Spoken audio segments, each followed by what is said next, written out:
aad iyo aad ayaan ugu faraxsanahay inaan maanta joogo dalka Finland ee Ruushku uu gumaysan jiray una xorriyay maalin maalmaha ka mid ah. Waxaan ku faraxsanahay inaan shirkii aan ka qayb galay aan kula kulmay dad badan oo indhergarata ah oo Soomaaliyeed. Waxaan raalli ka ahay in aanu isdhaafsanay ra'yiyo ku saabsan sidii loo horumarin lahaa af Soomaaliga, sidii loo kaydsan lahaa suugaanta hiddaha ah ee afkii hore laga dhaxlay.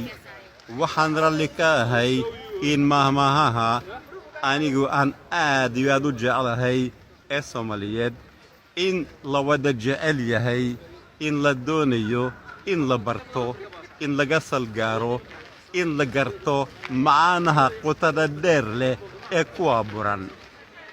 Mahmaahaha aan si aad u jeclahay waxaa ka mid ah nin maqan tebidii waa nin jooga ceebtii.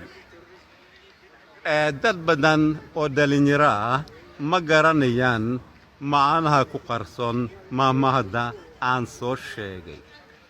Laakiin haddii Ali uu joogo oo Maxamed la tebayo, Ali waa maxay? Waa iga su'aal, waa wax matare. Waayo haddii uusan qaban karin shaqadii laga filayay ama laga doonayay, Maxamed weeye nin loo baahan yahay. Rag waraggii hore hadalla waa intuu yidhi, aniga waxaan kula dardaarmayaa dadka da'da yar ee Soomaaliyeed meelay joogaanba inay si kasta u noqotaba ay u bartaan afkooda hooyo. Af Soomaaligu waa mergii oo kale oo hadba dhanka loo jiido u jidhma. Waa af hoodana erey waliba macno badan buu leeyahay. Waa taa sababta ay aad ugu adag tahay in ajnabigu u barto af Soomaaliga. Aniga waxaan bilaabay barashada af Soomaaliga 50 sano ka hor.